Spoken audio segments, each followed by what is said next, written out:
Merhaba arkadaşlar, kanalıma hoş geldiniz. Bugün sizlerle bu yakaları yapıyoruz. Bunu seyyar yakada diyebiliriz. Sırasıyla bunun yapılışını göstereceğim. Modeli sizler için iki çeşit yaptım. Birisi bu şekilde düğmeli, birisini de bağcıklı olarak yaptım. Bunu iki şekilde de yapabilirsiniz. Yapım aşamasında iki şekli de gösteriyorum. Siz hangisi hoşunuza giderse o şekilde başlayıp yapabilirsiniz.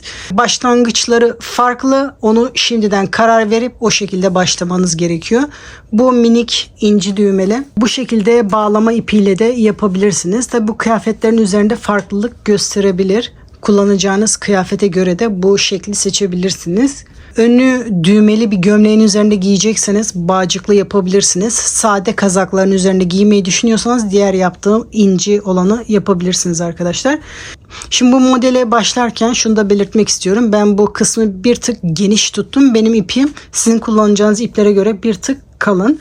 O yüzden bu sayıyı geniş tuttum. Siz daha ince iple çalıştığınız zaman sayı aynı şekilde olacaktır arkadaşlar.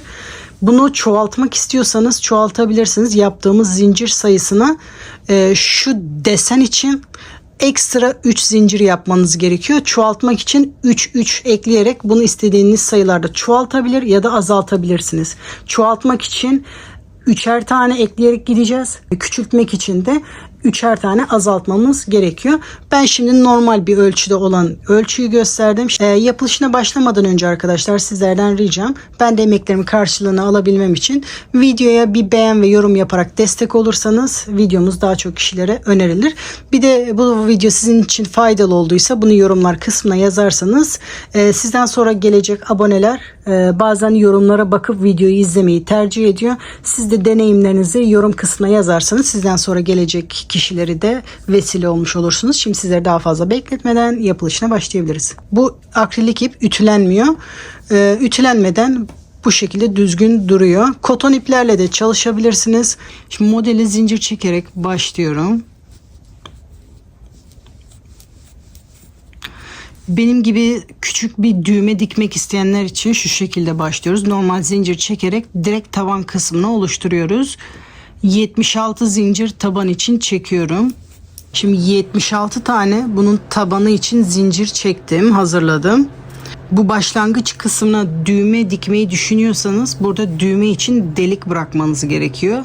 İlk önce düğmenizi hazırlayıp ne kadar büyüklükte bir düğme yapacaksanız o büyüklükte zincir bırakıyoruz. Şu anda benim bu taban kısmı. Şurası benim, buraya işaret alalım. Bu son zinciri.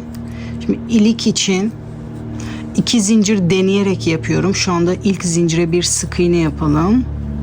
Bu düğme buradan geçiyor mu diye.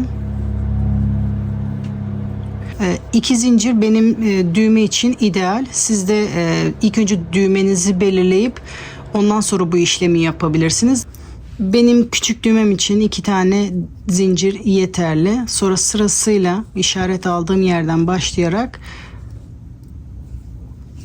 örmeye başlıyorum. Bütün zincirlerin içinde birer tane sık iğne yapıyorum. Bunu sıra sonuna kadar bu şekilde devam ediyoruz. Bağlama ipi yapmayı düşünenler için ilk önce bağcık ipinden başlıyoruz. Toplamda 42 zincir çekerek başlıyorum. İlk önce bağcık kısmını yapıyoruz. Ben 42 zincir dedim. Hani bağlayacak kadar yeterli bir şekilde yaptım. Gözünüze küçük geldiyse daha fazla zincir ekleyebilirsiniz. Hiç önemli değil. 2 zincir dönüş için yapmıştım ben. Bu 3. zincire batarak bir trabzan yapıyorum. 2 zincir.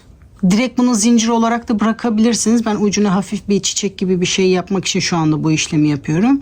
Bu çiçek işlemini yapmayı düşünmüyorsanız direkt iz sürme yaparak geri dönebilirsiniz. 2 zincir, aynı zincire batarak iz sürme yapıyorum. Bu ilk yaprağımız. 2 zincir, tekrar aynı boşlukta bir trabzan. 2 zincir, halkanın içerisinde bir iz sürme yapıyorum. İkinci yaprağımızı oluşturuyoruz. 2 zincir, bir trabzan, 2 zincir, tekrar aynı boşlukta bir iz sürme yaparak 3 yaprak oluşturuyorum. Az önce dediğim gibi bu çiçekten hoşlanmadıysanız zinciri çektikten sonra bu şekilde direkt iz sürme yapmaya başlayabilirsiniz. Şimdi beden tarafını oluşturmak için diğer tarafa doğru gitmem gerekiyor. Çok kalın olmaması için iz sürme yaptım. Sık iğne de yapabilirsiniz.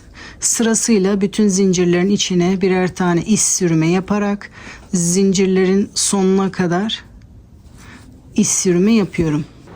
Şimdi sıra sonuna kadar geldim. Sonuncu zincirde de iz sürme yapmaya başladım.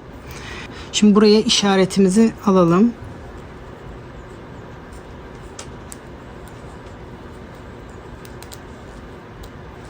Şimdi beden kısmı için zincir çekmeye başlıyorum. Toplamda 76 zincir beden için gerekli. 2 3 4 5 6 7. Şimdi toplamda 76 zincir çekip geliyorum. 76 zincir hazırladım. Oraya işaret alıyorum.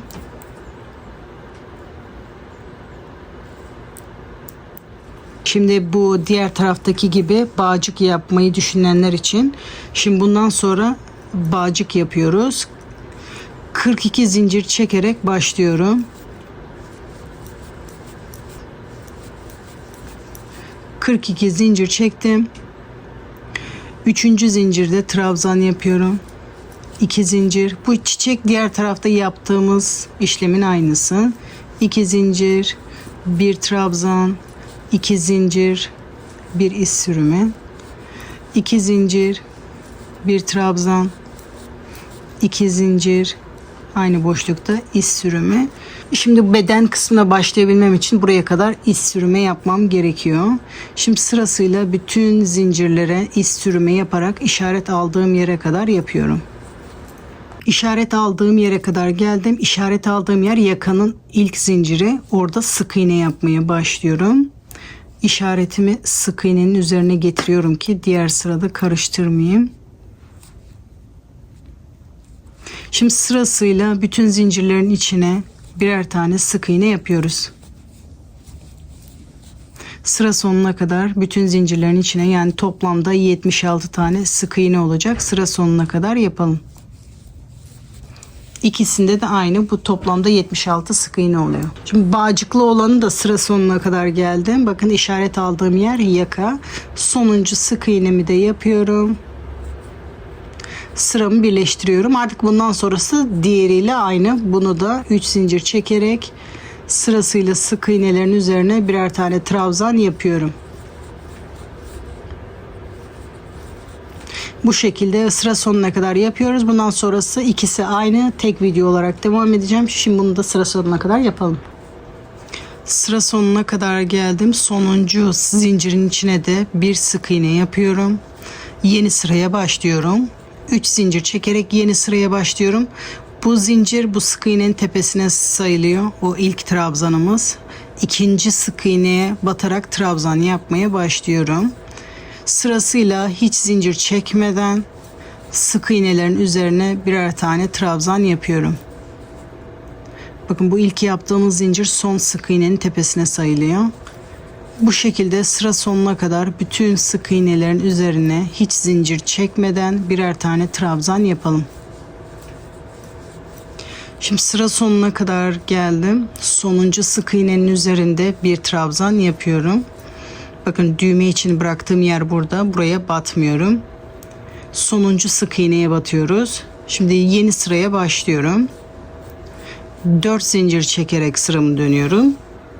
Şimdi bu sırada tekrar trabzanlar yapacağız ama aralarda bir zincir. O yüzden 3 zincir trabzan için, bir zincir de ara zincir için çektim. Sıradaki trabzanın tepesine batarak trabzan yapıyorum. Arada bir zincir, sıradaki trabzanın tepesine batarak bir trabzan yapıyorum. Arada bir zincir, sıradaki trabzanın tepesine batarak bir trabzan yapıyorum. Aralarda bir zincir, bir trabzan, bir zincir, trabzanların üzerine birer tane trabzan yapıyoruz. Bir zincir, bir trabzan. Bu şekilde sıra sonuna kadar yapalım. Sıra sonuna kadar geldim. Bu trabzan tepesine trabzanımı yaptım. Arada bir zincir, bu ilk yaptığımız zincirin 3. zincirine batarak trabzanımı yapıyorum. 3 zincir çekerek yeni sıraya başlıyorum. Şimdi bu sırada V trabzanları yapmaya başlayacağız. Bu bizim ilk trabzanımız. Bu son trabzanın tepesinde sayılıyor. Buna bir işlem yapmış oluyoruz. Şimdi sıradaki iki trabzanın arasında V trabzan yapıyorum. V trabzan yaparken bir trabzan, arada bir zincir, tekrar aynı boşlukta bir trabzan yapıyorum. Hiç zincir çekmeden. Şimdi bu sırada kabarıklıklar yapmaya başlıyorum. Şimdi bu iki trabzan arasında yaptık. Sıradaki trabzanın arkasından beri bu şekilde bir trabzan yapıyorum. Sıradaki boşluğa giderek V trabzan yapıyorum. Bir zincir, tekrar aynı boşlukta bir trabzan yapıyorum. Şimdi bu iki trabzan arasında V trabzan yaptık. Şimdi sıradaki trabzanın arkasından beri bir trabzan yapıyorum. İki trabzan arasında V trabzan yapıyorum. Bir zincir, tekrar aynı boşlukta bir trabzan. Sıradaki trabzanın arkasından beri bir trabzan. Sıradaki iki trabzanın arasında da V trabzan yapıyorum. Bir trabzan, bir zincir, tekrar aynı boşlukta bir trabzan. Sıradaki trabzanın da arkasından bu şekilde yapıyorum. Bunu sıra sonuna kadar tamamlayalım. Sıra sonuna kadar geldim. Hiç zincir çekmeden bu başlangıçta yaptığımız zincirlerin 3. zincirine batarak bir trabzan yapıyorum. 3 zincir çekerek yeni sıraya başlıyorum. Şimdi bu yaptığımız V trabzanların içinde tekrar V trabzan yapıyoruz ama aradaki zincir sayısını çoğaltıyoruz. 2 yapıyoruz. Bir trabzan, 2 zincir, tekrar V trabzanın içinde bir trabzan yaparak V trabzan yapıyoruz. Şimdi bu yaptığımız trabzanlar tersinde kaldığı için şimdi bu şekilde tersinden yapıyoruz. Bakın arkasından beri tığımı geçiriyorum. İlmeğimi alıyorum. Trabzanımı yapıyorum. Yine tersten yapmış oluyorum. V trabzanın içine gelerek V trabzanımı yapıyorum. 2 zincir. Tekrar aynı boşlukta bir trabzan. Bakın trabzanı yine arkasından yapmam gerekiyor. Trabzanın arkasından beri bir trabzan yapıyorum. Hiç zincir çekmeden V trabzanın içine gelerek V trabzan yapıyorum. Bir trabzan, 2 zincir, tekrar aynı boşlukta bir trabzan. Şimdi hiç zincir çekmeden buradaki trabzanın tersinden beri bu şekilde trabzanımı yapıyorum. Bu sırayı dönerek gitmediğimiz için, bir düz bir ters gittiğimiz için bu şekilde oluyor burası. Ama bakın diğer yönden bakınca bu kabarıklıklar oluşuyor. Sıradaki boşluğa giderek V trabzan yapıyorum. 2 zincir, tekrar aynı boşlukta bir trabzan. Bunun da arkasından yaparak bu şekilde bunu da sıra sonuna kadar yapalım. Düzü burası. Biz şu anda tersinden gidiyoruz. Sıra sonuna kadar yapalım. Şimdi sıra sonuna kadar geldim. Burada ilk yaptığımız zincirin sonuncu zincirine batarak bir trabzan yapıyorum. 3 zincir çekerek yeni sıraya başlıyorum. Şimdi bu V trabzanların içine 2 tane trabzan yapmaya başlıyoruz. Burada birer tane yapıyorduk. Şimdi bu sırada çoğaltmaya başlıyoruz. 1, tekrar bir trabzan daha yapıyorum. 2, arada 2 zincir, tekrar V trabzanın içinde 2 trabzan yapıyorum. Artık sıra sıra çoğaltmaya başladık. Şimdi bu trabzanın arkasından beri trabzanımı yapıyorum. V trabzanın oraya gelerek 2 trabzan yapıyorum. Arada 2 zincir, tekrar aynı boşlukta 2 trabzan yapıyorum. Bu trabzanın arkasından beri bir trabzan yapıyorum. Hiç zincir çekmeden V trabzanın oraya gelerek 2 trabzan yapıyorum. Arada 2 zincir, tekrar aynı boşlukta 2 trabzan yapıyorum. Hiç zincir çekmeden bu trabzanın arkasına gelerek bir trabzan yapıyorum. Bu şekilde bir trabzan yapıyorum.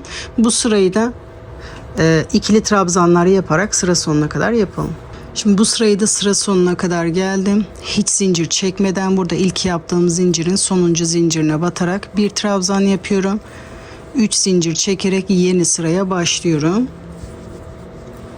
Bu son sırada buralarda 2 tane trabzanlar yapmıştık. Şimdi bu sırada 3 tane trabzan yapmaya başlıyoruz. 1, 2, ve 3.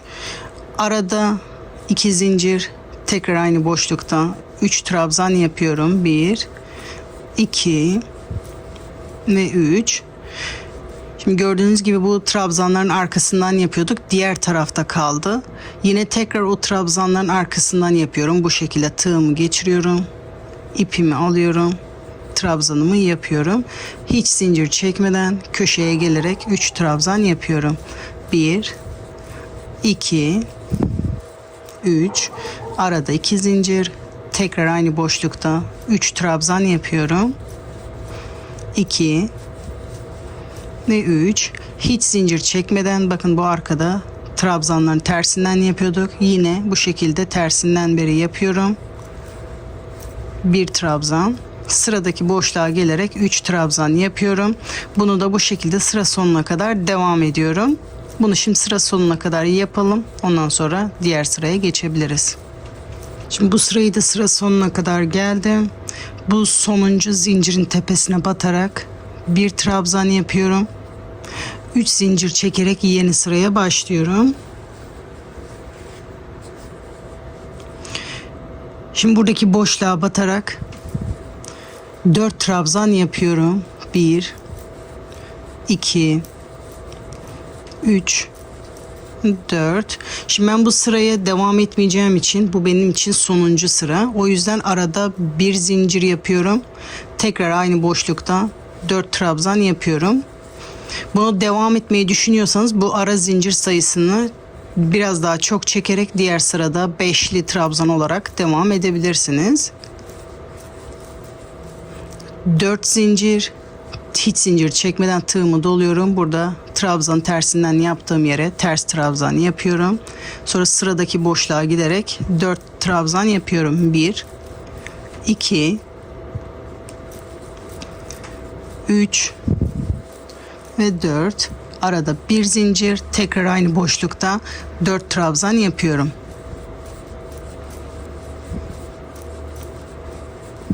Hiç zincir çekmeden bu trabzanı da tersinden yaparak bu sırayı da bu şekilde sıra sonuna kadar tamamlıyorum.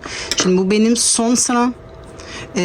O yüzden arada bir yaptım, deliği çok büyük olmasın diye. Ama siz buna daha çok sıra eklemek istiyorsanız buradaki zincir sayısını daha çok yaparak her sırada birer tane çoğaltabilirsiniz. Diğer sırada 5, diğer sırada 6, 7. O şekilde bunu istediğiniz genişliğe kadar yapabilirsiniz. Şimdi bunu sıra sonuna kadar yapıyorum. Sıra sonuna kadar geldim. Bu ilk yaptığım tepesine batarak bir trabzan yapıyorum. Bir zincir çekerek ipimi burada kesiyorum ve ipi arkada saklıyoruz. Düğmemin deliği küçük olduğu için daha ince bir iğne ile dikmem gerekiyor. O yüzden ince ip geçirdim. Kendi ipi oraya geçmiyor.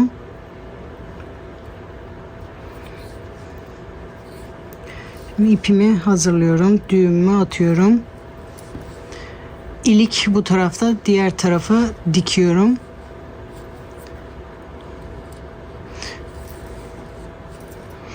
Düğümümü düğmenin altında kalacak şekilde orada gizliyorum.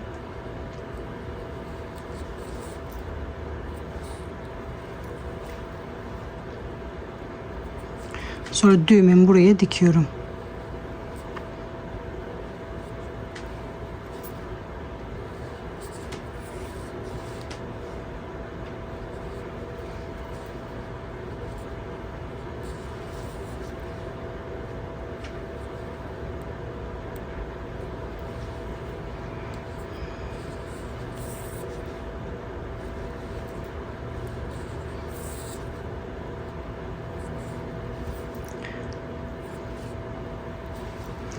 Düğümümü atıp şu şekilde ileriden ipimi kesiyorum. Bakın arkası da temiz duruyor.